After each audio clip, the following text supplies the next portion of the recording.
नमस्कार दोस्तों, मैं राकेश शर्मा आपको बता रहा हूँ एक बहुत ही महत्वपूर्ण टिप्पणियों के बारे में जो ऑनरेबल दिल्ली हाई कोर्ट ने कल एक सुनवाई के दौरान एमसीडी एंड दिल्ली पुलिस के बारे में की।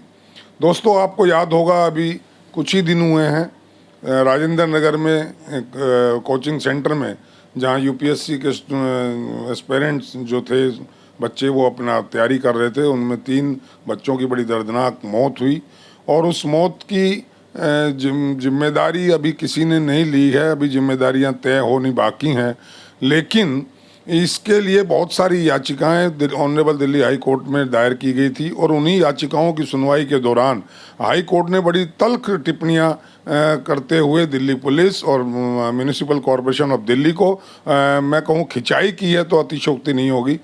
एक बहुत ही जो मैं कहूँ कि सीधे शब्दों में दिल्ली पुलिस को फटकार लगाई है, एमसीडी को फटकार लगाई है। कमिश्नर एमसीडी वहाँ मौजूद थे, दिल्ली पुलिस के आला ऑफिसर्स वहाँ मौजूद थे और acting chief justice honourable Manmohan ji and honourable justice Tushar Rao की जो बेंच थी उसने दिल्ली पुलिस को जो एक महत्वपूर्ण टिप्पणी की उसके बारे में मैं बताने के लिए आपसे उसको साझा करने के लिए आज हूँ।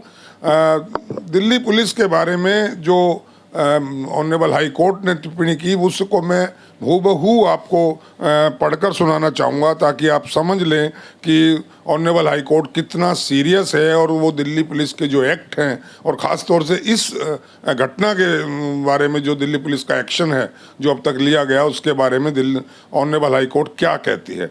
ऑनरेबल हाई कोर्ट ने कहा कि HC took a dim view of the police act of arresting an SUV driver and blaming him for the incident and caustically observed, mercifully, I repeat, mercifully, you have not challened the rainwater for entering the basement.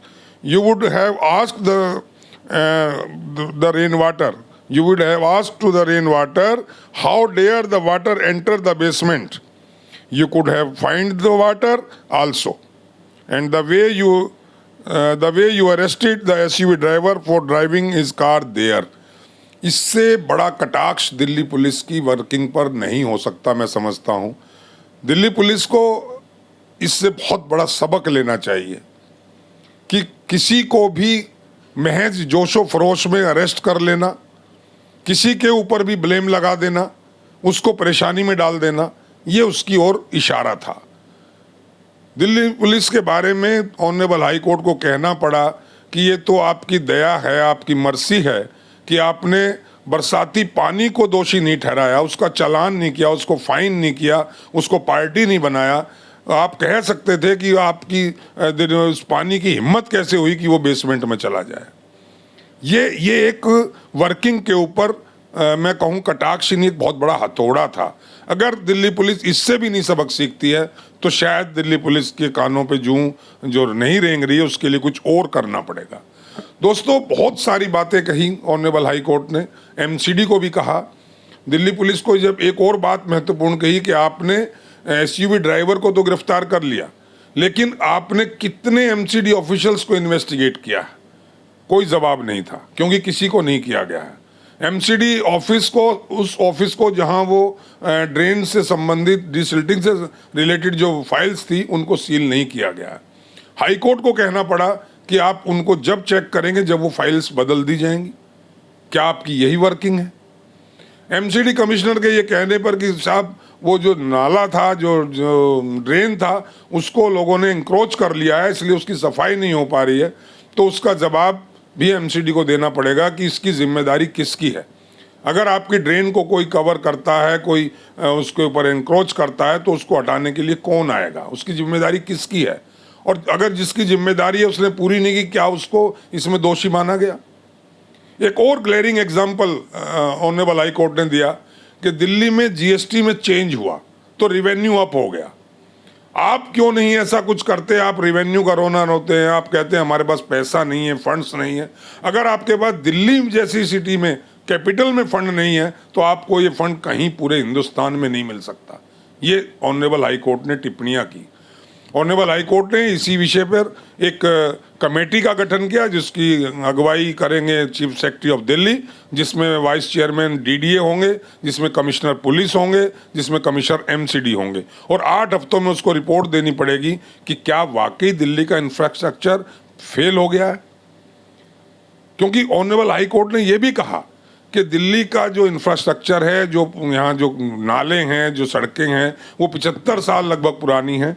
उसके बाद population बढ़ी है क्योंकि यहाँ पर बहुत सारी subsidies दी जाती हैं, इसलिए यहाँ पर लोगों का जो जनसंख्या है वो डे बाय डे बढ़ रही है, लेकिन उसके हिसाब से इंफ्रास्ट्रक्चर फेल है, नाकाम है, नाकामयाब है।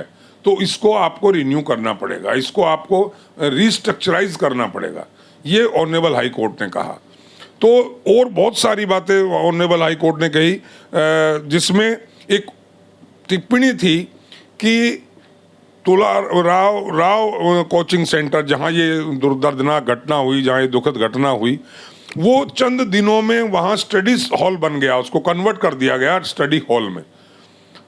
ऑनरेबल हाई कोर्ट ने सरप्राइज इसमें व्यक्त किया, आश्चर्य व्यक्त किया कि how it has been change to a study hall within few days, जो कभी नहीं हुआ था, ताकि उसको फायर सेफ्टी का एनओसी मिल जाए।